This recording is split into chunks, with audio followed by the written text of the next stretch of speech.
Olá pessoal, tudo bem com vocês? Aqui quem fala é o professor Fábio e a gente vai falar um pouquinho sobre um assunto que particularmente eu gosto bastante, que são as células, né? A ideia é a gente fazer aqui uma revisão, um apanhado geral, né, do assunto que foi tratado na unidade 5 do eixo biológico, módulo 1. Então, o nome dessa unidade, células, um universo microscópico.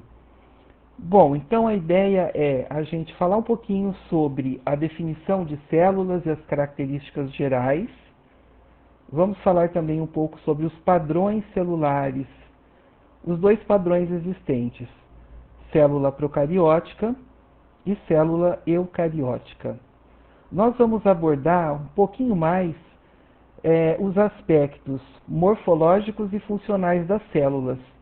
Então, portanto, nós vamos falar um pouco sobre os componentes celulares, os principais, membrana, citoplasma e núcleo, e vamos destacar também as diferenças entre células animais e células vegetais.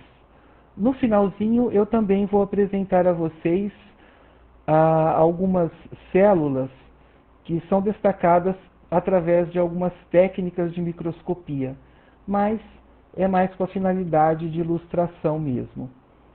Tá ok? Bom, então o que são as células? As células, na verdade, são as unidades funcionais e estruturais dos seres vivos. O que isso significa? De acordo com a teoria celular, todos os organismos vivos são compostos por células. Então, qualquer organismo, seja ele um organismo unicelular, que é composto por uma única célula, que é o caso, por exemplo, de uma bactéria, ou de um fungo unicelular, ou ainda de um protozoário, que são organismos que são constituídos por uma única célula. O organismo é a célula, né? E apenas uma célula. Enquanto que nós temos também outros organismos que são chamados de multi ou pluricelulares. São aqueles que apresentam mais de uma célula na sua constituição. Então, aí engloba as plantas, os animais, inclusive nós, os humanos. Ok? Então, de acordo com a teoria celular, todo organismo tem uma constituição celular. Isso significa que os vírus, por exemplo, não poderiam se enquadrar dentro deste grupo. Por quê? Porque os vírus não apresentam uma constituição celular. Os vírus, na verdade, são parasitos intracelulares obrigatórios. O que isso significa? Significa que eles não conseguem se reproduzir por si só. Eles precisam invadir uma célula, que a gente chama de célula hospedeira, e lá ele domina toda a maquinaria celular e ele consegue construir novos vírus. Ele domina o controle genético da célula e produz novos vírus. Então, portanto, ele é um parasito intracelular obrigatório. Ele precisa da maquinaria de outra célula para poder se reproduzir. Tá ok? Então, do ponto de vista da teoria celular, os vírus eles não são considerados como seres vivos. Tá ok? Mas os unicelulares, como protozoários, bactérias e os demais seres, né, eles já são então considerados como seres vivos porque eles apresentam uma constituição de células, né? Então, o que são as células por definição? As células são então organizações moleculares e sistemas bioquímicos. Na verdade, uma célula é como um amontoado de moléculas que se juntam para constituir um compartimento, e dentro deste compartimento nós temos ali inúmeras moléculas e várias reações químicas acontecendo, muitas delas catalisadas por enzimas. Isso vocês vão ver lá no módulo 2, né? Então, né, através dessa maquinaria enzimática, né, as células são capazes de armazenar a informação genética. Então, isso é registrado num código na molécula de DNA, né? Então, as células armazenam a informação genética, essa informação que é passada para gerações futuras na reprodução, Isso é essencial. Toda célula tem material genético, que é, no caso, o DNA, tá ok? As células também são capazes de traduzir a informação que está guardada no DNA pela síntese de moléculas, especificamente de proteínas. Então, essa é uma característica também das células vivas. Elas conseguem traduzir a informação que está em código no DNA e passar essa informação para moléculas de proteínas, ok? Outra característica da célula viva, ela consegue produzir energia para todas as suas atividades. A célula, para ela se manter viva, ela precisa de energia. Isso é um aspecto que a gente vai também tratar em momentos futuros aí durante o curso, né? Talvez até vocês já estejam vendo isso lá no bloco 2 da professora Maria Luísa, né? Onde a gente já começa a destacar essa questão da energia e da importância da energia para a vida. As células, por serem sistemas complexos, elas precisam de energia para se manter. E as células conseguem fazer isso, elas conseguem produzir a sua própria energia ou então transformar uma forma de energia em outra que possa ser utilizável por elas. Tá ok? Outra característica das células, elas conseguem se reproduzir. Devido ao seu material genético, que é duplicável, as células conseguem então se reproduzir. Uma célula, por exemplo, ela se divide e dá origem a 2 células filhas. Isso é um processo simples de reprodução. São todos assuntos que nós vamos tratar em momentos mais específicos adiante do curso, né? E uma outra característica também das células vivas é que elas conseguem se adaptar a mudanças ambientais. Isso significa que se ocorrer uma mudança no ambiente, essa mudança provoca ou estimula algumas reações dentro da célula de modo que ela se adapte àquela condição, tá ok? Ou seja, ela altera o seu metabolismo para conseguir sobreviver naquele momento de adversidade.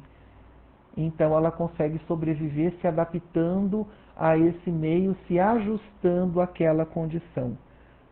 Ok, pessoal? Então, essas são as características que marcam, que fazem com que as células sejam consideradas como entidades vivas, né? Então, elas conseguem se reproduzir, se manter viva, converter energia e sobreviver. E ainda se adaptar ao seu ambiente, né? Bom, vamos falar um pouquinho agora sobre os componentes celulares. Os principais componentes celulares são a membrana plasmática, né? Aqui está a membrana plasmática. A membrana é o envoltório da célula. Ela separa, portanto, o meio de dentro da célula, que é o meio intracelular, do meio fora da célula, que é o meio extracelular. Então, portanto, a membrana, ela delimita a célula. A célula, então, a gente pode considerá-la aí como um pequeno balão, onde está contido aqui dentro uma solução, várias organelas e um núcleo, né? Então, quem delimita a célula é a membrana. Do lado de dentro da célula, nós vamos encontrar o citoplasma ou citossol, que é, na verdade, constituído por uma solução aquosa, e aqui nós encontramos disperso, como a gente vai ver na célula eucariótica, uma série de organelas, de grânulos e uma série de outras substâncias que são muito importantes aí para a sobrevivência da célula. E o núcleo, que é o terceiro componente, né? No núcleo está armazenado o material genético, que é então responsável por dirigir as atividades celulares e também pela reprodução. Ok? Então, daqui a pouquinho a gente vai tratar de cada um desses componentes celulares. Bom, então, dito isso, aí nós temos também que as células, nós costumamos dividi-las em 2 padrões ou 2 tipos básicos de células. Existe um padrão que é aquele mais primitivo, aquele inicial, que é um pouco mais simples, que são as chamadas células procarióticas.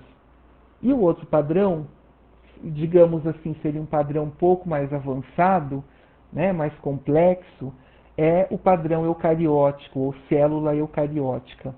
E quais são, então, as diferenças entre elas? Célula procariótica e célula eucariótica, né? Acredita-se que o primeiro padrão a surgir, então, portanto, o padrão mais primitivo seria a célula procariótica. As células procarióticas, ou organismos procariontes, são, na verdade, as bactérias e as algas azuis ou cianofícias, ok? Esse padrão, então, é um padrão mais simples. Essas células elas vão conter aqueles componentes, embora elas não tenham um núcleo individualizado, um núcleo delimitado por uma membrana, mas elas apresentam membrana, citoplasma e o nucleoide, ou essa cromatina que fica dispersa no próprio citoplasma. Não existe uma delimitação como aqui, na célula eucariótica, onde nós observamos um núcleo individualizado e envolto por uma membrana, ok? Inclusive, o nome procariótica significa pro, né, o que vem antes, carion, que é núcleo, então, portanto, seria um protótipo de uma célula que vem depois, que é a célula nucleada, a eucariótica. Então, eucariótica, eu significa verdadeiro e carion, núcleo, ou seja, é aquela célula que tem um núcleo verdadeiro, porque o núcleo é delimitado por uma membrana, ok? Então, essa é uma primeira diferença entre os dois padrões celulares. A célula procariótica, ela não tem um núcleo individualizado, o seu DNA fica disperso no citoplasma, enquanto que na eucariótica, aqui a gente está mostrando uma célula vegetal eucariótica. O núcleo, então, ele fica delimitado por uma membrana. Essa membrana é chamada de carioteca, tá ok? E outra diferença também em relação ao DNA agora, né? O DNA da célula procariótica, ele não é envolto por proteínas. Ele é chamado de DNA nu, porque ele não tem este envoltório de proteínas que são as principais proteínas que envolvem o DNA da célula eucariótica são as histonas, ok? Então, a célula procariótica, ela tem um DNA que não é envolto por essas proteínas. Enquanto que na célula eucariótica, o DNA é envolto pelas proteínas histonas. Inclusive, as histonas, elas permitem com que o material genético, o DNA, a molécula de DNA, se empacote mais compactamente. Essa é uma característica também da célula eucariótica. Então, com isso, uma compactação maior, né, é possível guardar-se uma molécula maior de DNA dentro do núcleo. Tá, ok? Então, quando a gente compara o material genético da célula procariótica com a eucariótica, evidentemente que na célula eucariótica nós vamos encontrar um quantitativo maior de DNA, de ácido desoxirribonucleico. Bem, então essa é uma característica fundamental. Outra característica fundamental da célula procariótica, né, e em relação à célula eucariótica, é que o citoplasma da procariótica não é compartimentado. Não existem compartimentos ou organelas membranosas. Existe apenas um tipo de organela, que são os ribossomos. Daqui a pouco a gente vai falar sobre eles. Os ribossomos, então, são organelas não membranosas. É o único tipo de organela que a gente vai encontrar nas células procarióticas. Enquanto que na célula eucariótica, observem a riqueza de organelas. Aqui é uma célula vegetal, então tem cloroplasto, retículo endoplasmático rugoso, liso, né, complexo de Golgi e uma série de outras organelas. Ok? Essas organelas, portanto, são compartimentos, né? São delimitadas por membranas e no seu interior nós temos aí uma composição específica. Por exemplo, lisossomos, no seu interior o pH é extremamente ácido. Então, ali dentro daquele compartimentozinho, o lisossomo funciona, por exemplo, como um estômago para a célula, né? Porque ele faz a digestão, né, Então, ali dentro a gente vai encontrar características específicas, né, como, por exemplo, um pH bastante ácido e enzimas digestórias, ok? Então, esse citoplasma é compartimentado, né? Ou seja, nós temos aqui uma riqueza, uma diversidade, uma complexidade maior na célula eucariótica. Na procariótica, não. Nós temos apenas um citoplasma com o próprio DNA disperso e também os ribossomos. Ok? Agora, a membrana plasmática, todas as células apresentam, porque o envoltório é uma característica de toda célula viva, né? Então, toda célula viva ela vai ter que ter uma membrana plasmática, um citoplasma e um núcleo ou nucleóide, no caso da procariótica, porque ela não tem o núcleo verdadeiro, mas ela não deixa de ter o material genético que é essencial para o controle da sua atividade, para a sua reprodução. Ok, pessoal? Outra característica também é que as células procarióticas, mas nem todas, né, apresentam a parede celular. Essa parede celular ela tem uma composição diferente da parede celular de fungos e plantas, por exemplo. Tá ok? Mas uma observação: nem toda bactéria apresenta parede celular, viu, pessoal? Tem algumas bactérias que não apresentam essa parede celular, elas apresentam apenas a membrana e não tem esse revestimento mais externo, que é a parede celular, que aqui ele está chamando de membrana esquelética, né? Então, algumas células apresentam e outras não. Então, não é uma regra geral para as células procarióticas. E também nas células eucarióticas não é uma regra geral. Quem apresenta parede celular são as plantas, né? Inclusive essa é uma característica da célula vegetal que a distingue da animal, né? E os fungos também apresentam a parede celular, tá ok? Então essa é uma característica. Resumidamente é isso, né? O que difere esses dois tipos celulares. Então um é um padrão um pouco mais primitivo, digamos assim, né? É o que iniciou provavelmente de acordo com as teorias de evolução celular e molecular, né? A vida se iniciou em seu princípio com moléculas mais simples e um padrão celular mais básico e mais simples, e a partir dos processos evolutivos que vocês já estão acompanhando aí, né, no curso, a partir desses processos evolutivos, novas estruturas foram surgindo e a complexidade foi aumentando. Então, portanto, esse padrão da célula eucariótica é um padrão mais complexo, tá ok? Bem, vamos falar agora um pouquinho dos componentes celulares, começando pela membrana plasmática. Eu disse então que a membrana plasmática, ela separa, né, uma barreira que separa o meio intracelular, ou seja, dentro da célula, do meio extracelular, ambiente extracelular. Então é a barreira que está separando um meio do outro. Se nós coletarmos um pouquinho do citoplasma, que é o meio intracelular, e um pouco do meio extracelular, e se nós fizermos uma análise química entre esses dois meios, nós vamos verificar grandes diferenças entre eles.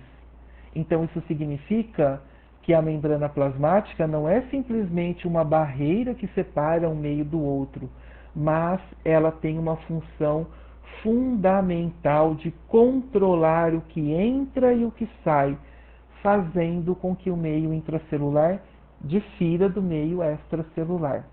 Por exemplo, se eu dosar glicose, glicose vai ser mais concentrada fora da célula do que dentro. Se eu dosar cálcio, cálcio é mais concentrado fora da célula. Se eu dosar potássio, potássio é mais concentrado dentro da célula. Então isso significa que a membrana plasmática não é simplesmente uma barreira que separa um meio do outro, mas ela tem uma função importante na manutenção e constância do meio intracelular. E ela faz essa função através de proteínas de membrana.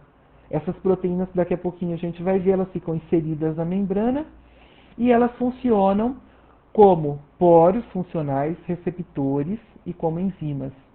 Então, essas proteínas executando uma dessas funções de poro funcional receptor ou enzima, elas acabam então controlando o que entra e o que sai, né, da célula. Mais adiante no curso a gente vai tratar especificamente desse assunto em uma outra unidade, em um outro módulo, tá ok, pessoal? Bom, então qual é a composição dessa membrana? Basicamente a composição é lipoproteica, ou seja, lipídio e proteína. Lipídio é gordura, né, de forma geral, como a gente diz. Então ela é constituída por uma parte lipídica e uma parte proteica. Quem são os lipídios que nós encontramos na membrana? São os fosfolipídios, além de glicolipídios, que são, na verdade, fosfolipídios ligados a carboidratos. Carboidrato é o quê? Açúcar, né? Isso tudo a gente vai ver mais à frente no curso. E também um outro tipo de lipídio, que é o colesterol. Todo mundo fala mal do colesterol, né, pessoal? Mas o colesterol ele é essencial para a vida. Ele é fundamental para a síntese de hormônios, dos sais biliares, para fazer a digestão de gordura lá no nosso intestino, e ele também faz parte da constituição das membranas celulares. Tá ok? Então ele tem um papel estrutural também aí na membrana celular, né? Então, vamos deixar de ver o colesterol como um vilão, né? Ele é um vilão quando a gente faz as coisas um pouco errado e ele acaba aumentando no sangue. Mas ele tem esse papel aí nas membranas celulares. Então vamos lá. Aqui nós temos uma representação de um corte, né, transversal da membrana celular. Imagina que a gente cortou aqui a célula, né? E a gente está observando essa parte aqui, a membrana, né, celular. A parte de cima é o ambiente extracelular e a parte de baixo é o ambiente intracelular, que é o citoplasma ou citossol, ok? Quais são os componentes, então, dessa membrana celular? Olha só, tá vendo aqui essas bolinhas, né, com duas caudas? Isso daqui, pessoal, é um fosfolipídio. A gente vai ver isso também mais à frente lá no curso. Mas o fosfolipídio, ele é constituído aqui, basicamente, para a gente entender um pouquinho, né? Ele é constituído, então, por uma cabeça, que é essa esfera aqui, e por duas caudas, né? A cabeça é hidrofílica e as caudas são hidrofóbicas. Bom, então o que é isso, né, professor? Hidrofílica e hidrofóbica. Hidrofílica são moléculas que têm afinidade com a água, portanto se dissolvem na água. E hidrofóbicas são aquelas que não se dissolvem na água. Por exemplo, o sal de cozinha, a glicose, o açúcar que vocês utilizam para adoçar os alimentos. Essas moléculas são hidrofílicas, elas se dissolvem na água. Um exemplo de molécula hidrofóbica, o óleo. O óleo não se mistura com a água. Vocês já tentaram misturar o óleo com a água? Ele não se mistura, né? Então, por quê? Porque ele é hidrofóbico. As moléculas hidrofílicas se atraem entre si, né? Então, existe aí uma compatibilidade entre elas. Hidrofílico atrai hidrofílico, hidrofóbico atrai hidrofóbico. Então, desta maneira, de acordo com essas características, olha só, as caudas, na constituição da membrana, elas se voltam para dentro, porque elas se atraem, como se fosse um ímã, uma puxa a outra. E isso permite a coesão das moléculas e a manutenção da estrutura celular. Então, são as forças hidrofóbicas que mantêm a coesão, a ligação entre essas moléculas. Assim como também as cabeças dos fosfolipídios se atraem, né, também através de interação hidrofílica e mantém também a membrana unida. Só que observem aqui uma característica da membrana. Olha só, aqui é uma camada de fosfolipídio, né? E aqui embaixo, olha, é outra. Então isso significa que a membrana celular é uma bicamada lipídica. São duas camadas de lipídios, onde as cabeças dos fosfolipídios se voltam para o lado de fora, que é o ambiente extracelular, e para o lado de dentro, que é o ambiente intracelular, onde está o citoplasma. O citoplasma é uma solução aquosa, então significa que ele tem água. Então, portanto, essas cabeças interagem com a solução aquosa do citoplasma. Enquanto que as caudas se organizam e se voltam para dentro, tá vendo? Olha, aqui elas estão se atraindo umas às outras e mantendo a coesão celular, ok? Bom, então elas formam essa barreira que não permite a entrada de qualquer coisa aqui, né? Não é qualquer substância que vai entrar aqui. Algumas substâncias conseguem transitar livremente, como por exemplo moléculas lipídicas. Eu falei para vocês do colesterol. O colesterol é um exemplo que ele entra dentro da célula, olha, ele consegue passar aqui, ele vai se infiltrando aqui e consegue atravessar. Inclusive ele faz parte da composição aqui da membrana celular, tá ok?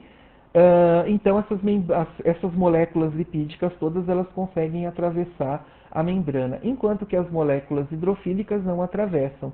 Então aí elas precisam daqueles transportadores de membrana que são as proteínas que eu falei para vocês, ok? Bom, aí o outro componente celular são quem? As proteínas. Observem aqui, cada bolinha dessa é um aminoácido, né? As proteínas são, na verdade, polímeros de aminoácidos. Então, cada bolinha dessa é um aminoácido. Então, aqui nós temos dois tipos de proteína de membrana. Essas proteínas, elas atravessam a membrana. Por isso que elas são chamadas de proteínas transmembrana, porque elas atravessam a membrana. Essa daqui, olha só, ela atravessa uma única vez. Então, por isso que ela é chamada de proteína transmembrana de passagem única. E ainda, esta proteína, observem aqui que ela está ligada a essa parte aqui em verde. Isso daqui, pessoal, é um oligosacarídeo. É um tipo de carboidrato. Então, essa molécula aqui é uma molécula conjugada, né? Ela é uma proteína conjugada a carboidrato, a oligosacarídeos, a cadeias ramificadas de oligosacarídeos. Então, o nome que nós damos a essa molécula é glicoproteína, porque ela é composta por uma parte proteica e uma parte glicídica, né? Daí, cadeia glicídica da glicoproteína, ok? Então, esse é um tipo de proteína que nós encontramos na membrana. E aqui, essa proteína que atravessa mais de uma vez a membrana é chamada de proteína transmembrana de múltiplas passagens, porque ela atravessa, olha, várias vezes, né? Uma parte da proteína fica imersa na matriz lipídica, enquanto que algumas partes ficam projetadas para fora ou para dentro, né? A gente chama aqui de domínios. Domínio intracelular da proteína e domínio extracelular da proteína. Tá ok? Então, muitas dessas proteínas podem ser enzimas de membrana, podem ser transportadores, né? Ou podem ser poros funcionais. Alguns poros eles permitem a passagem exclusiva de alguns íons ou moléculas para dentro ou para fora da célula. Tá ok? Então, aqui nós temos uma proteína transmembrana de múltiplas passagens. E nós observamos aqui também, olha, que alguns fosfolipídios, eles se ligam também àquelas mesmas cadeias glicídicas. Então, portanto, ele é chamado de glicolipídio. É o lipídio conjugado a carboidrato. Então, portanto, glicolipídio. Então, essa é a cadeia glicídica de glicolipídio. Um exemplo bem interessante, né? Não sei se vocês sabem, mas o que diferencia um tipo sanguíneo do outro, né? É um antígeno, um determinado antígeno. Por exemplo, eu sou tipo sanguíneo A, né? Então isso significa que eu tenho um antígeno A no meu sangue. Aonde que está esse antígeno? Este antígeno é uma cadeia glicídica que fica ligada, então, a algum componente da membrana celular. Tá ok? Então é o antígeno A, ele fica preso na membrana das hemácias, que são as células vermelhas. E ainda falta falar da proteína periférica. Algumas proteínas não atravessam a membrana e elas ficam ligadas ou à parte externa da membrana ou, mais comumente, à parte interna da membrana. Tá ok? Então são proteínas periféricas intracelulares e periféricas extracelulares. Muitas delas ficam presas. Aqui está mostrando na ilustração na parte de fora da membrana, mas muitas ficam presas na parte de dentro da membrana. E cada uma dessas proteínas tem uma função específica, ok? Bom, agora, pessoal, uma outra observação. Todo esse conteúdo que fica preso à membrana, na parte de fora da membrana, voltada para o ambiente extracelular, a soma dessas moléculas todas é chamada de glicocálice, tá? Por quê? Glicocálice, glico, né, o prefixo glico, é referente a carboidrato, porque aqui a gente vai encontrar uma série de carboidratos específicos aderidos à membrana. Então, esse conjunto de tudo isso que rodeia aqui a célula na sua parte externa é chamada de glicocálice. Esse glicocálice ele também tem uma função muito importante para a célula, porque ele pode conter aí algumas moléculas de proteção para a célula, né? E em geral essas moléculas absorvem água, elas puxam água e fazem com que o meio extracelular, essa parte mais imediatamente fora aqui da célula, fique bastante hidratado. Isso é muito importante para a difusão de íons. Tá ok, pessoal? Então esse é o glicocálice, tá? Esse conjunto de moléculas que envolve a parte externa da membrana celular. Esse é o padrão geral. Aqui é uma outra figura, só que dá uma noção para a gente mais tridimensional, né? Então aqui nós temos os fosfolipídios. Aqui as proteínas são representadas como blocos assim sólidos, né? Então aqui seria uma proteína transmembrana, né? E aqui seria uma proteína periférica, olha só. Aqui tem muitas proteínas periféricas do lado de dentro. Então aqui é o lado de dentro e aqui é o lado de fora. E mostrando aqui também, né, a cadeia glicídica do glicolipídio e a cadeia glicídica, que é um erro do livro, pessoal.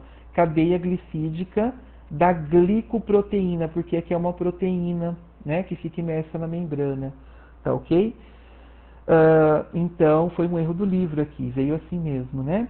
Então, seria aqui cadeia glicídica, né, de glicoproteína, tá ok? Onde que fica o colesterol que eu falei? O colesterol, ele fica aqui, ó, no meio das caudas hidrofóbicas. Então, ele fica aqui, né, dissolvido nessa matriz lipídica. Então, ele faz parte aqui da matriz, da fase apolar que a gente chama, né? Da matriz lipídica, ok? E aqui, pessoal, está representando como se a gente estivesse abrindo essa membrana para mostrar a bicamada lipídica, né? Então, mostrar aqui as proteínas imersas. A parte aqui em amarelo interna seria, então, a matriz, aquela fase apolar, né, da matriz lipídica, né? E a parte em roxa, mais externa, seria, então, as cabeças dos fosfolipídios, ok? Então essa face interna é chamada de face E, né? A face de cima, desculpa, né? De externa, e a de baixo de face P, tá ok? Então basicamente essa é a composição das membranas celulares. Aquelas membranas que envolvem as organelas, elas têm também essa mesma composição, ok? Então também lipídios, proteínas, é exatamente igual. A gente chama o conjunto de todas essas membranas celulares, incluindo as organelas e a membrana plasmática, a gente chama de sistema de membranas das células, ok? Então todas têm uma composição bem parecida. E essa figura aqui é só para ilustrar que algumas dessas proteínas ligadas à membrana, elas funcionam como receptores.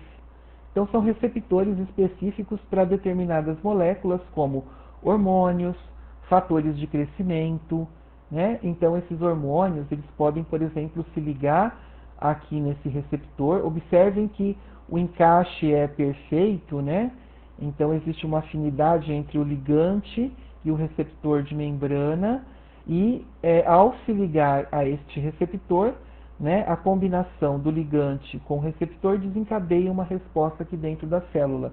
Essa é a função do hormônio, né? Ele vai então dirigir as funções celulares, né?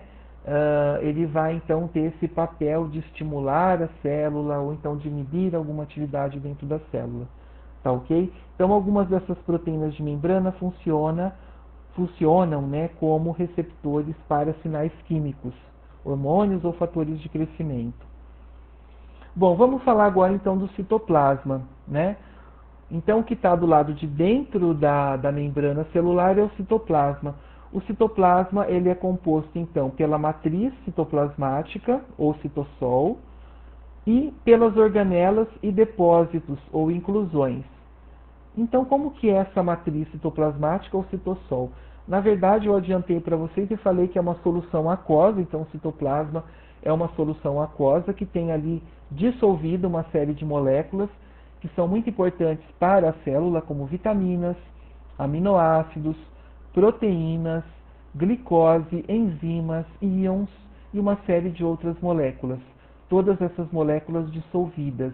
E quando elas se dissolvem para formar o citoplasma, esse citoplasma ele acaba tendo um aspecto parecido com um gel.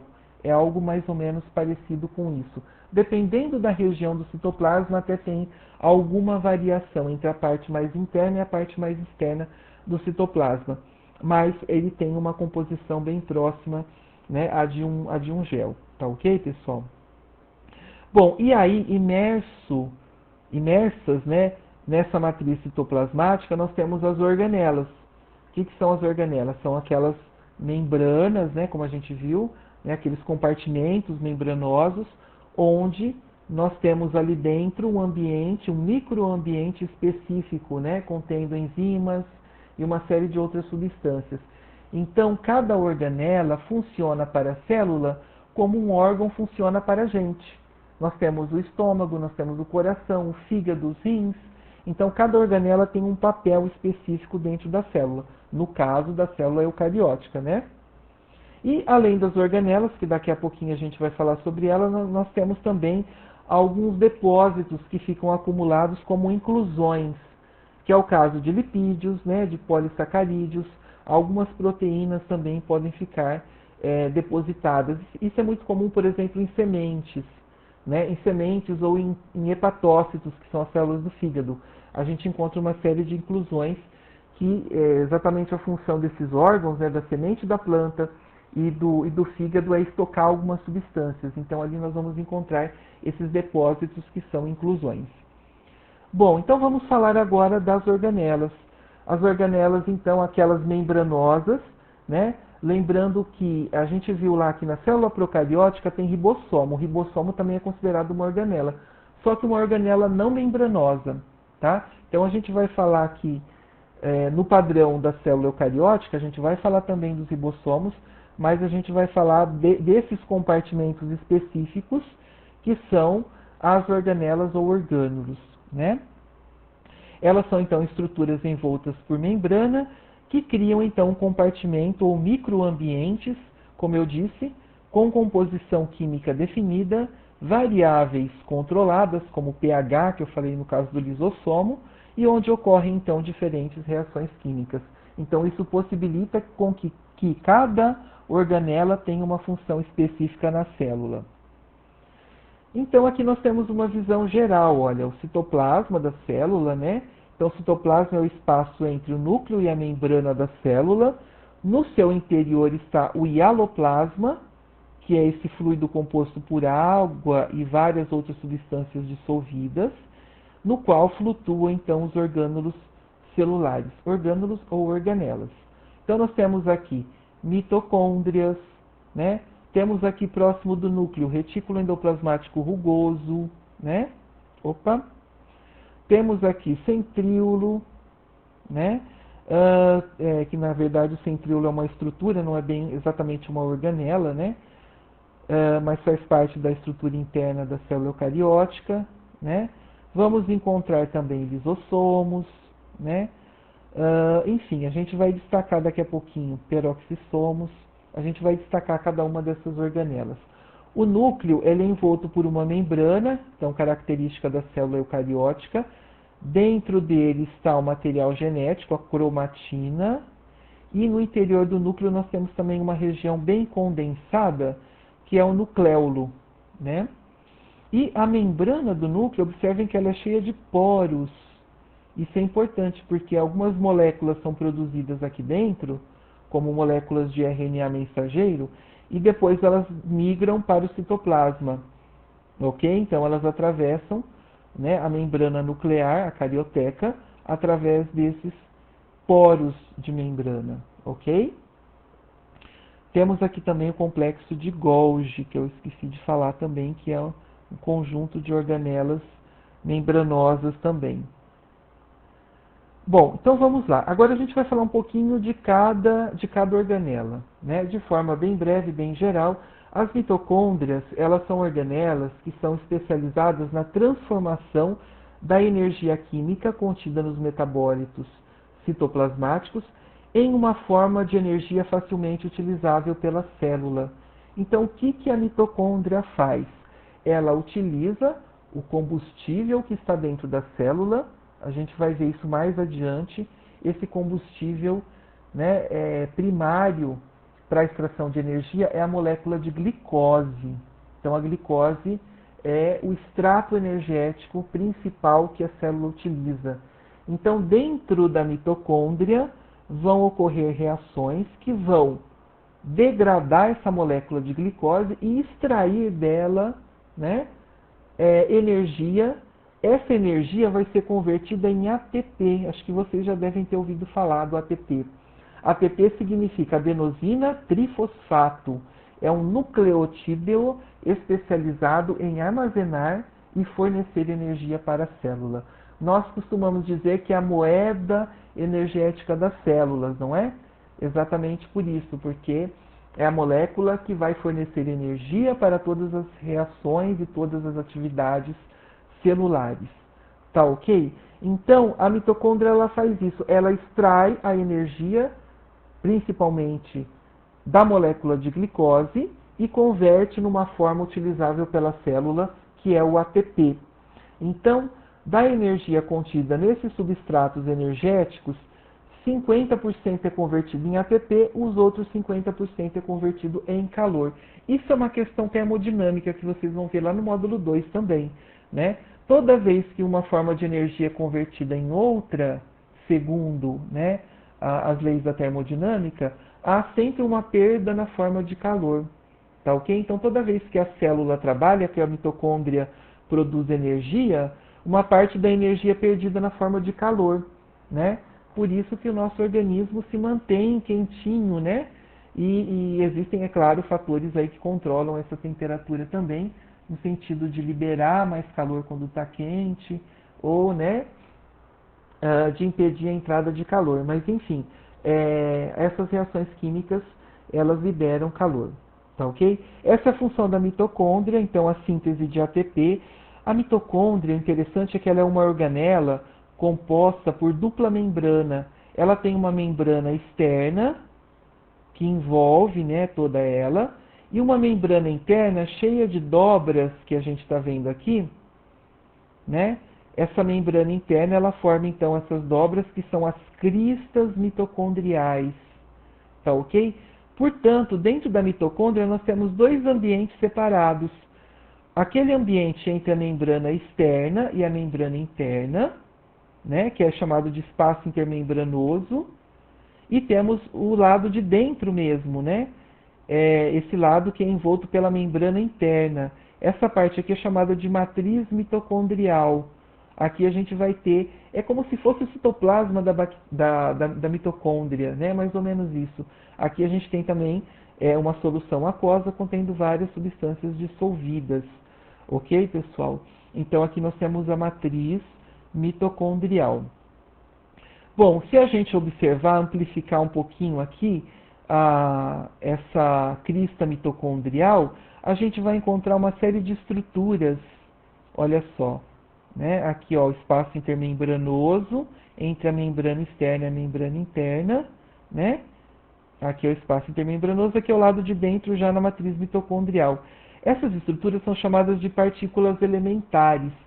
São elas que são responsáveis por produzir o ATP. Isso a gente vai ver também mais adiante. Então, essas estruturas aqui dentro é que promovem, né, a transformação da energia química da glicose em forma utilizável, que é o ATP, ok? Então, basicamente é isso. As mitocôndrias, elas são as nossas usinas de energia, né? As usinas de energia das nossas células, né, na verdade. Uma outra característica das mitocôndrias, assim como os cloroplastos, que a gente vai falar daqui a pouco, é que as mitocôndrias elas apresentam no seu interior um material genético, um DNA, que é bem parecido com o DNA da bactéria, né?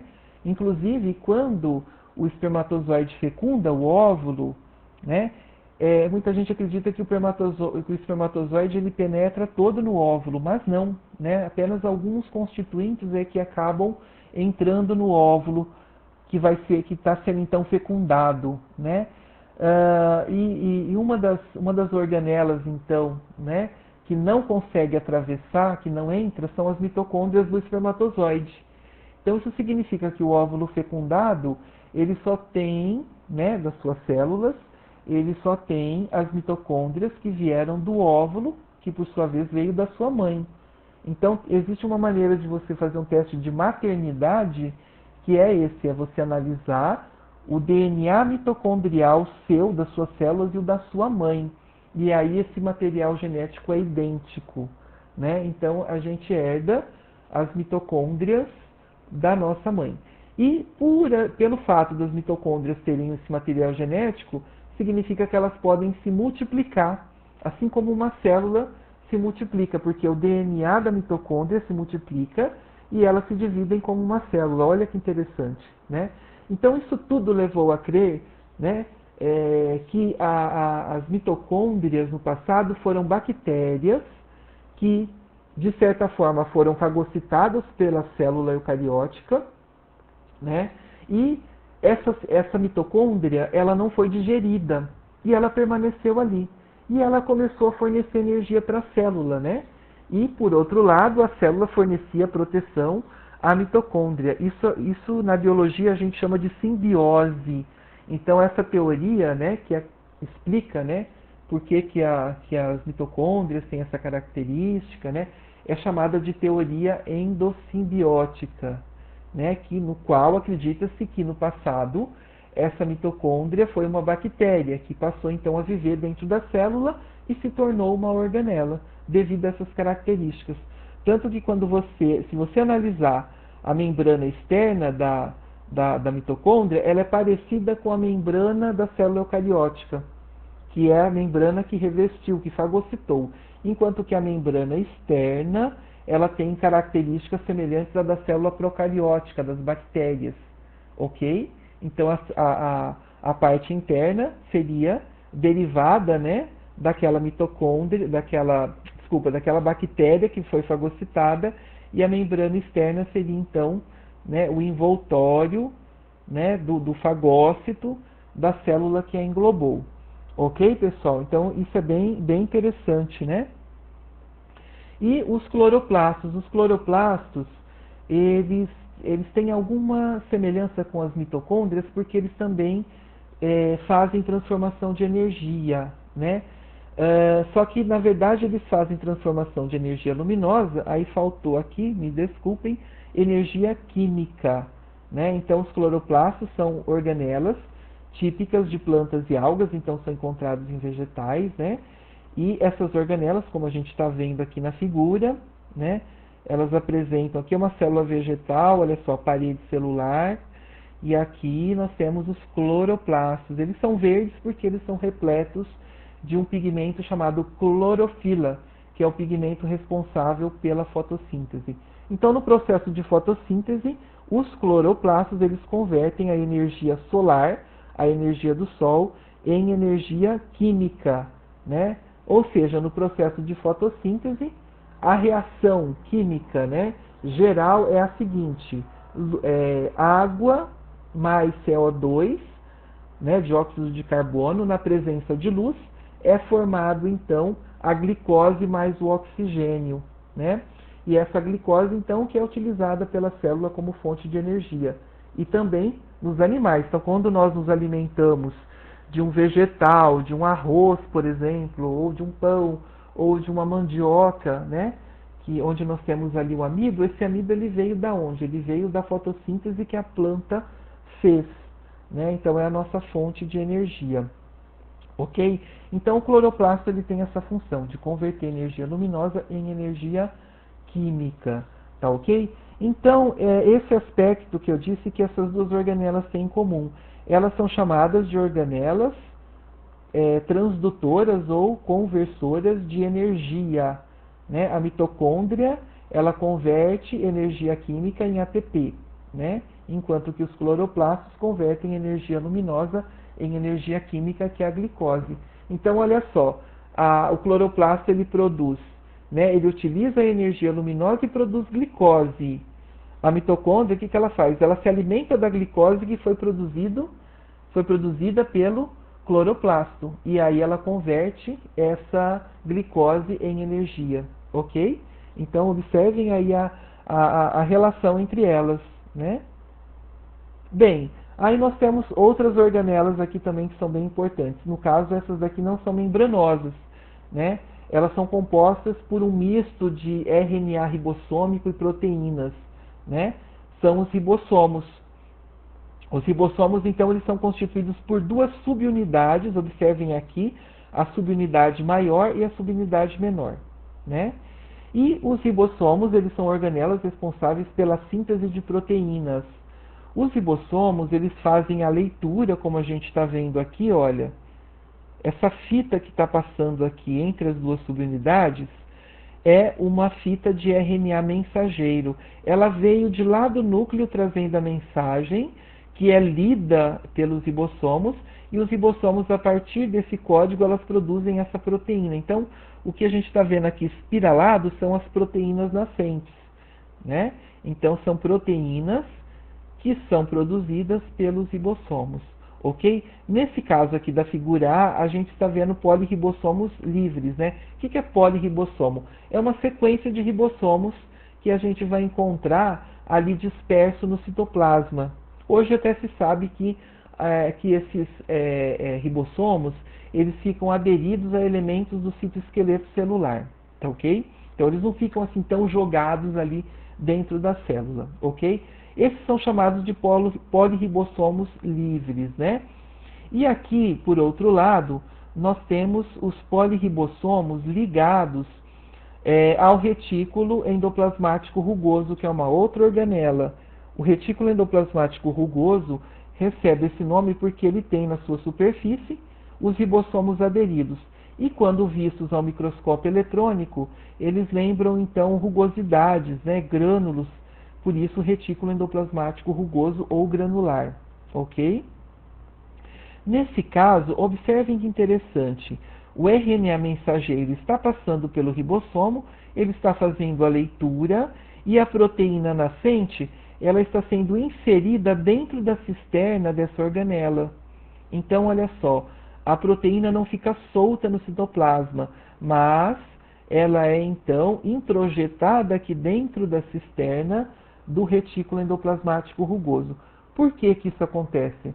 Isso é muito importante e faz parte da função do retículo endoplasmático rugoso, né? Dentro do retículo endoplasmático rugoso existem enzimas, que são proteínas especializadas, que fazem uma modificação, uma finalização na proteína. Aqui no polirribossomo livre, a proteína que é produzida, ela já sai pronta, né? Enquanto que aqui, né, nos polirribossomos do retículo endoplasmático rugoso, as proteínas são internalizadas nas cisternas e aqui elas recebem o acabamento final, tá ok? Aí são inseridas moléculas, são feitos cortes nessa proteína para ela chegar à sua fase de proteína pronta ou proteína madura, ok? Então aqui dentro vão ocorrer essas modificações. Então observem como que a célula eucariótica é complexa e ela é toda organizada, né? Cada orgânulo, cada organelazinha tem uma função específica, tem um papel para manter, né, a constância do meio interno da célula e a sua atividade, né? Bom, e aí a gente falou do retículo endoplasmático rugoso, ele é então um sistema membranoso, né? É um conjunto de membranas contínuo com a membrana externa do envelope nuclear. Então ela está ligada, né, fisicamente à carioteca, que é aquela membrana que envolve o núcleo. Vou adiantar aqui para mostrar para vocês, né, o retículo endoplasmático rugoso, né? Tinha uma outra figura aqui anterior que mostrava também isso, olha só. aqui o retículo endoplasmático rugoso muito próximo, tá vendo, do núcleo, porque a membrana dele é uma continuação da membrana nuclear. Então eles estão, de certa forma, aí em comunicação, né? Bem, e a característica do retículo endoplasmático rugoso, como eu disse, é que ele apresenta polirribossomos na superfície, né? E esses ribossomos da superfície, o que eles fazem? A função do ribossomo é o quê? Produzir proteína. Então, eles sintetizam as proteínas, né? Essas proteínas, como a gente viu aqui na figura anterior, né? Elas são introjetadas aqui dentro das cisternas e aqui dentro vão ocorrer modificações pós-traducionais. Por que pós-traducionais? O processo de síntese proteica é chamado de tradução, porque o ribossomo ele lê o código que vem lá no RNA mensageiro e transforma aquele código numa proteína. Então, ou seja, ele traduz a informação que veio lá do núcleo, lá do DNA, né, e converte numa proteína. Então, por isso que é chamado de pós-traducional, modificações pós-traducionais. Muitas vezes o que ocorre, então, dentro da organela é o processo de glicosilação, que é o processo no qual são adicionadas moléculas de carboidratos, né? E aí, então, nós vamos ter no final uma glicoproteína, tá? Então, esse processo é chamado de glicosilação. E também ocorre nessa organela a síntese de fosfolipídios, são aqueles mesmos lá que a gente viu, observou lá na membrana plasmática da célula. Então, o retículo endoplasmático rugoso ele faz a síntese, né, também de fosfolipídios. Observem aqui então, né, o retículo endoplasmático rugoso ele é composto por cisternas, né, que são esses espaços aqui, né, envolvidos pela membrana, e na superfície nós temos os ribossomos aderidos, ok? Aqui já é o retículo endoplasmático liso, ele é uma continuação do rugoso, e aqui também a gente observa as mesmas cisternas, né, com alguma diferenciação morfológica, né, são cisternas mais arredondadas, interligadas entre si, né? Então, esse outro compartimento ele já tem uma função diferente. E essa função está relacionada com o tipo de célula no qual ele se encontra, né? Então, por exemplo, na adrenal, que é uma glândula que está sobre os rins, chamada de adrenal suprarrenal, o retículo endoplasmático liso ele está ligado nessa célula à síntese de hormônios esteroides. Então, dentro da célula da adrenal, né, quem produz o hormônio é o retículo endoplasmático liso. Então, eles têm uma ligação com a produção de tipos específicos de lipídios. Eles também produzem os fosfolipídios de membrana, tá ok? Da mesma forma que o rugoso, né? Mas eles têm também esse papel. E no caso da célula do fígado, o fígado ele é um órgão de desintoxicação. Então, lá dentro, a gente vai encontrar retículo endoplasmático liso fazendo esse processo. Ele tanto hidrolisa o glicogênio, que é uma molécula energética que é estocada lá dentro da célula do fígado, que é o hepatócito, né? Hepatócito, então, é o nome que a gente dá para a célula do fígado. Então, lá dentro do hepatócito ocorre a hidrólise do glicogênio, ou seja, do retículo endoplasmático liso do hepatócito, né?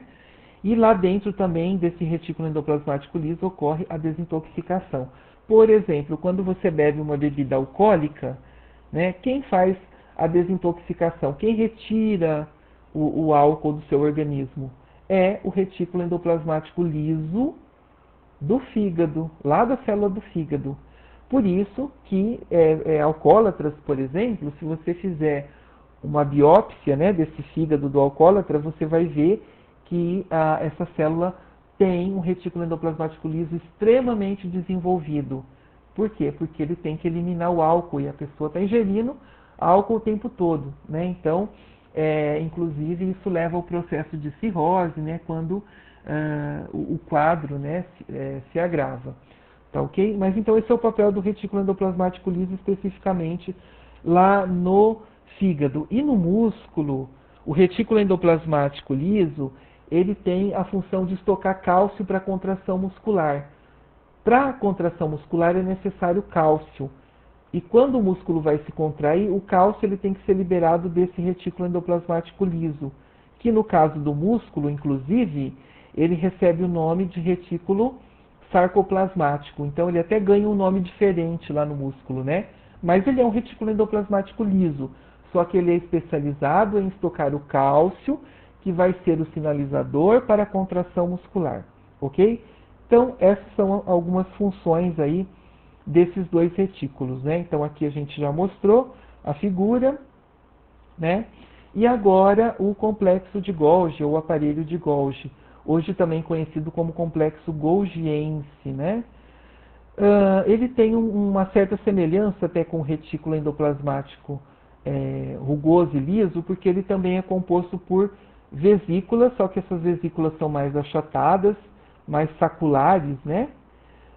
E são vesículas empilhadas, né?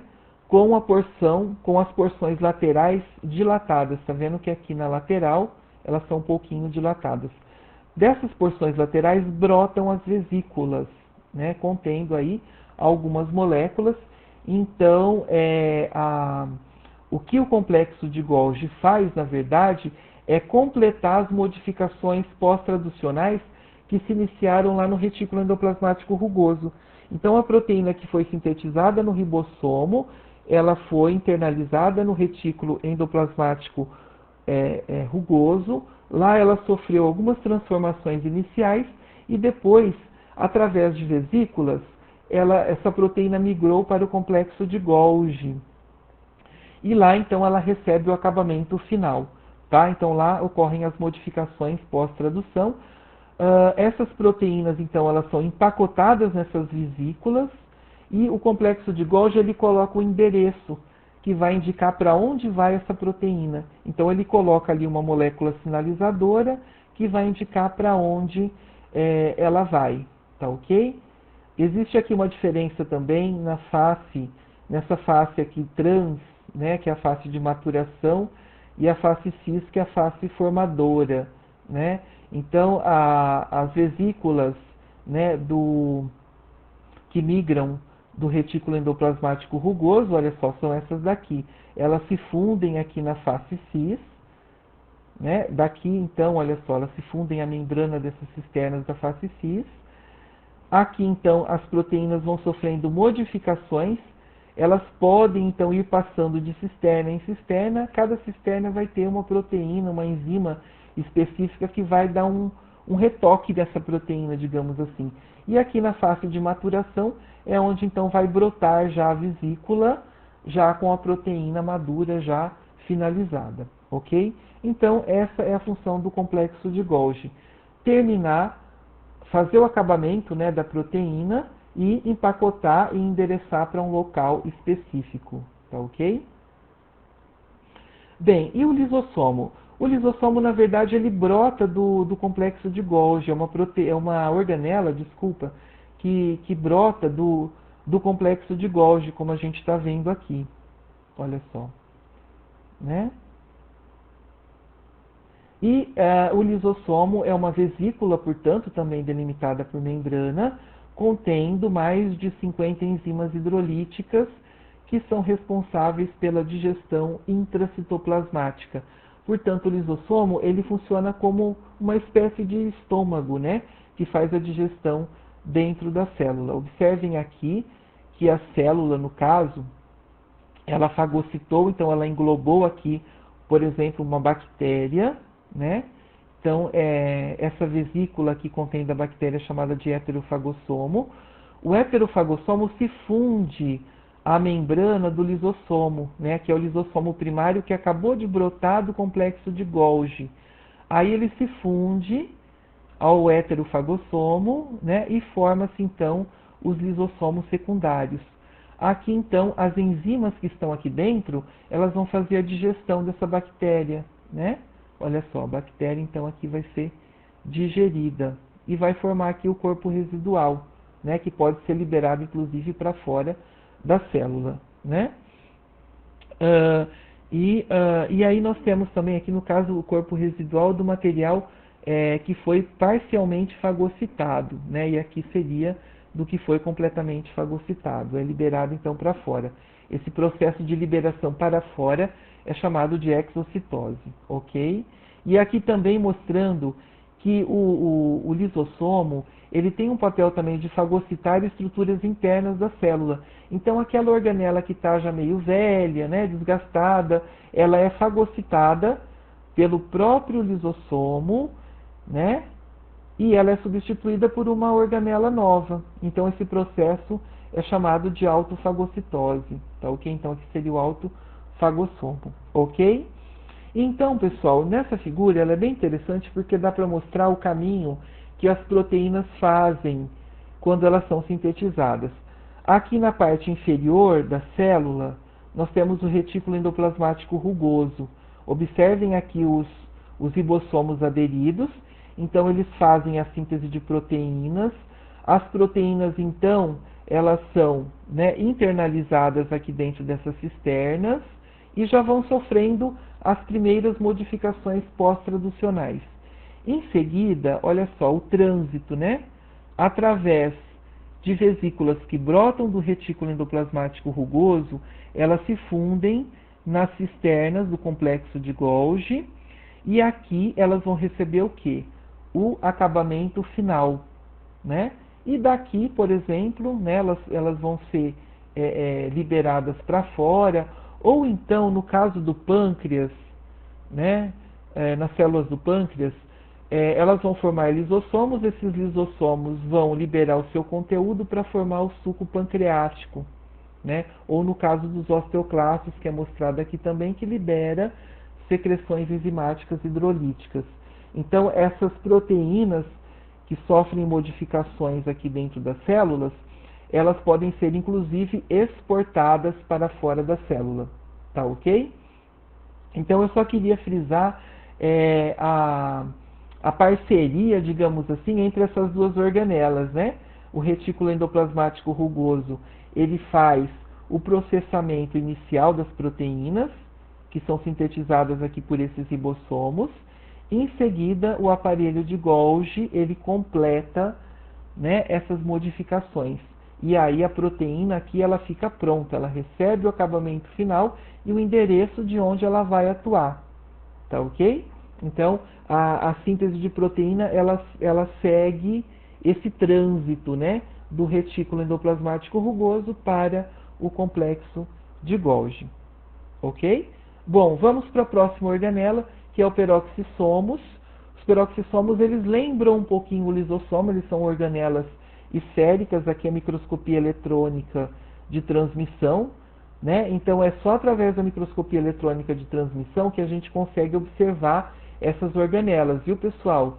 Vocês que estiveram presentes lá na primeira aula que a gente fez, primeira aula prática de laboratório, vocês viram lá célula vegetal, célula animal.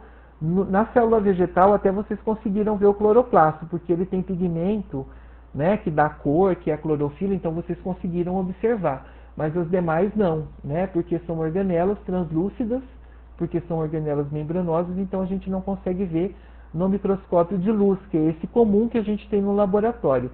Para ver as estruturas ou a ultraestrutura da célula, a gente tem que analisar em microscópio eletrônico de transmissão, ok? Então aqui a gente está observando dessa forma. Os peroxissomos, então, eles são responsáveis por oxidar substratos orgânicos específicos. O peroxissomo, ele tem um papel, né, na verdade, de combater aquelas substâncias que são produzidas pelo metabolismo normal das nossas células, que são chamados de radicais livres, né? Esses radicais livres são substâncias altamente reativas. É o caso do superóxido, né? Ou então do peróxido de hidrogênio, que é o H2O2. Né? Vocês devem conhecer o peróxido de hidrogênio. É o que? É a água oxigenada, né? Aquela mesma que a gente utiliza para asepsia de ferimentos, né? Para descolorir aí as meninas, né? Que vão descolorir os pelos e tal. Então, essa substância ela é produzida normalmente pelas células, só que ela é altamente reativa, então ela pode detonar estruturas celulares, funcionando como se fosse uma bomba, né? Que acaba destruindo, então, componentes celulares. Então, dentro dessa organela, existe essa enzima, que é a catalase, né? E essa enzima, ela faz, então, ela inativa, né? Ela desintegra o peróxido de hidrogênio, tá ok? Além disso, também nos peroxissomos ocorre um processo que é chamado de beta-oxidação dos ácidos graxos. Esse processo ele ocorre quando a gente está em jejum, né? Ou quando a gente faz uma atividade física muito intensa e a gente precisa de energia dos lipídios. A gente precisa mobilizar as reservas de energia dos lipídios. Então, nesse caso, quem faz a beta-oxidação aqui seria, então, essas estruturas, né, essas organelas que são os peroxissomos. E eles fazem também no fígado a síntese dos ácidos biliares e do colesterol também, né? Então o nosso fígado, inclusive, ele produz colesterol e essa síntese então é feita por essas organelas que são os peroxissomos. Tá ok, pessoal? No geral, essas são as principais organelas. Agora vamos falar rapidamente do núcleo, né? A gente viu então que no núcleo é onde está contido o nosso material genético, que é o DNA. Então, por isso que o núcleo ele controla todas as atividades celulares, ok? Então, eu costumo dizer que quem manda na célula é o núcleo, ou mais especificamente, o DNA que está dentro dele. E quem executa são as proteínas, né? Porque a gente viu lá que aquele RNA mensageiro que veio como um código para produzir proteínas, né? Então ele veio como um sinal do núcleo, um comando, uma molécula mensageira que lá no ribossomo, né, fez com que fosse produzida uma proteína e essa proteína é que vai ser executora da célula, ela que vai fazer uma determinada função. Tá ok? Então eu costumo dizer que quem comanda a célula, né, na verdade é o DNA e quem executa são as proteínas, né? No núcleo, então, está contida toda a maquinaria molecular, enzimática, responsável pela duplicação da molécula de DNA, porque a célula, quando ela vai se dividir, ela precisa que seu material genético seja duplicado. Então, isso é feito lá no núcleo por enzimas específicas. Também no núcleo ocorre a síntese e processamento dos principais tipos de RNA, que é o RNA ribossômico, o RNA mensageiro e o RNA transportador. Isso a gente vai ver em outros conteúdos qual é a função desses tipos de RNA. Tá ok, pessoal? E no núcleo não ocorre a síntese de proteínas. Por quê? Quem que sintetiza a proteína? São os ribossomos. Aonde estão os ribossomos? Ou eles estão livres lá no citoplasma, formando os poliribossomos livres, ou eles estão aderidos ao retículo endoplasmático rugoso. Então a síntese proteica ela ocorre no citoplasma, ok? Então no núcleo não ocorre síntese proteica. Basicamente, então, essa é a função do núcleo. Agora eu gostaria só de frisar para vocês, que até foi uma pergunta lá do caderno de atividades, e pode até cair na prova agora, que é a diferença da célula animal e a célula vegetal, né? Existem algumas diferenças que são aí um pouco mais evidentes, né? Uma delas, por exemplo, em célula animal, a gente observa flagelo. Não que toda célula animal tenha flagelo, mas essa possibilidade existe em células animais. O flagelo é uma estrutura de locomoção para a célula. Então, por exemplo, o espermatozoide ele tem um flagelo. Então, a gente vai encontrar flagelo na célula animal, tá ok?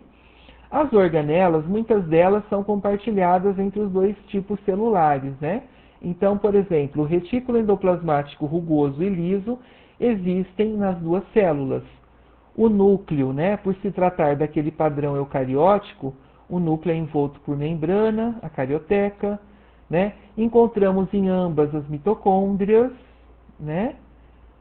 Enfim, e uma série de outras organelas, complexo de Golgi, né? O que isso significa? Se a célula animal tem componentes parecidos com a célula vegetal, significa que elas tiveram um ancestral comum. E aí vem de novo a evolução. Tá ok? Então, pessoal, durante o curso todo vocês vão ouvir essa questão da evolução, né? Não tem como a gente falar de biologia apartando a questão da evolução. Então, provavelmente, né, o precursor que deu origem à célula animal e à célula vegetal, ele apresentava já essas organelas em comum aos dois tipos celulares, né? No entanto, ao longo desse processo evolutivo, surgiu uma organela aqui diferente na planta, na célula vegetal, que é o cloroplasto que a gente falou. O cloroplasto ele só tem na célula vegetal, não tem na célula animal, ok? E também, inclusive os cloroplastos, de modo semelhante à mitocôndria, esqueci de falar, ele também tem um material genético próprio. Então acredita-se que o cloroplasto também no passado foi uma bactéria fotossintetizante ou um outro organismo fotossintetizante que foi também fagocitado pela célula, tá ok? E aí passou a viver no seu interior, né, de maneira simbiótica, ok? Outra característica também que é comum na célula vegetal, não em todas, mas algumas apresentam, que é o vacúolo, né? A gente observa, por exemplo, não sei se vocês tiveram a oportunidade de ver na aula prática, mas em algumas células vegetais a gente observa, principalmente a Tradescantia, que é aquela planta roxinha, né? A gente observa que ela tem pigmentação. Então, geralmente, dentro desses vacúolos é que a gente encontra esses pigmentos que têm funções específicas.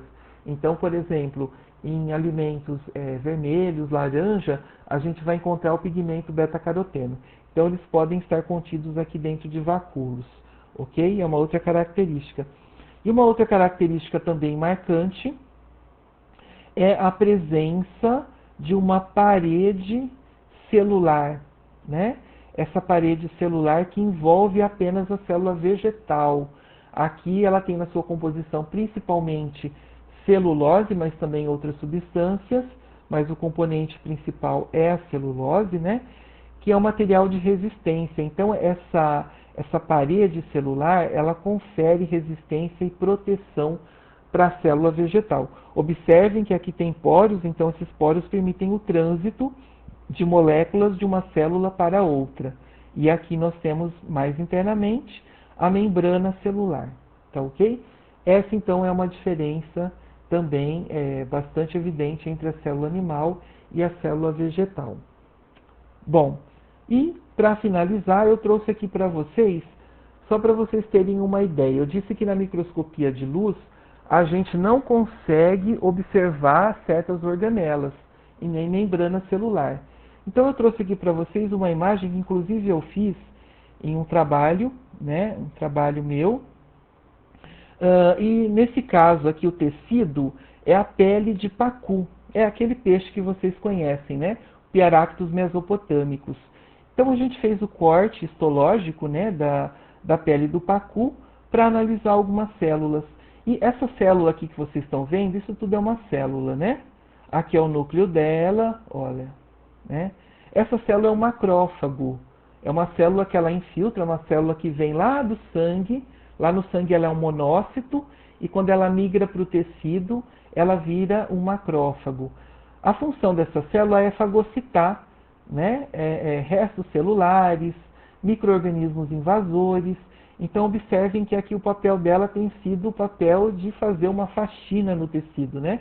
Observem aqui os grânulos que ela fagocitou, olha, são restos celulares que aí são digeridos pelos lisossomos. Então aqui a gente consegue observar bem, né, os fagócitos, né? E tem aqui algumas organelazinhas, mitocôndrias, né, bem discretas, que fica um pouco mais difícil da gente ver, né? Mas essa seria a ultraestrutura, então, de uma célula. Desse lado também ainda, nós temos a epiderme do pacu, né? Então aqui nós já temos um outro tipo de célula, contendo esses grânulos escuros, né? Então esse tipo de célula é um cromatóforo, né? E esses pigmentos é que dão a cor para o peixe, ok? Então são pigmentos, né, que dão a coloração para o animal. E aqui nós temos um linfócito, que é uma célula sanguínea que também migra para o tecido e também tem papel de defesa para a célula, ok? Então aqui é bem difícil também da gente observar algumas organelas. E nós temos aqui, olha só que interessante, aqui, pessoal, é a divisão entre uma célula e outra. Então, nós temos aqui a delimitação. Aqui é uma célula e aqui é outra, né? Então, nós temos aqui a divisão entre elas. Ok? E uma outra técnica também utilizada, mas nesse caso aqui é mais para visualizar o citoesqueleto celular. O citoesqueleto é um conjunto de proteínas que formam o arcabouço que dá o formato à célula. Então, essa célula aqui tem um formato estrelado, isso é devido então a esse citoesqueleto. Realmente funciona como um esqueleto celular, né? E essa técnica de fluorescência, né, inclusive a gente tem aqui em Palmas um microscópio que dá para ver dessa forma. Aqui a gente consegue observar então o citoesqueleto da célula dando a forma e, no caso, o tecido é tratado, né, com alguns reagentes que permitem a emissão dessa luz. E aí a gente observa então desse jeito. Então aqui destacando o núcleo em azul e o citoplasma em verde com o emaranhado aqui, né, das proteínas do citoesqueleto. Tá ok? Bom, pessoal, então, finalizando, eu acho que o geral de células é isso. É um assunto bastante extenso, né? Mas eu quis aqui tentar resumir o que seria o essencial e que, com certeza, do que eu falei aqui, vão sair das questões da avaliação, né? Então, vocês podem utilizar esse material como estudo, né? E espero que vocês tenham compreendido. Estou à disposição, caso vocês tenham ainda alguma dúvida. Estou aí de plantão até o sábado, né, no período da prova. Então, caso vocês tenham dúvida, é só me chamar. Ok, pessoal? Então, um abraço aí a todos. Mais uma vez, gostaria de dar as boas-vindas ao curso, né? E dizer aí para vocês aproveitarem bastante, estudarem bastante, né? E sempre que tiverem alguma dúvida, alguma reclamação, enfim, tudo a gente está aberto para receber essas críticas também, ok, pessoal? Então, um abraço a todos e sucesso aí no curso.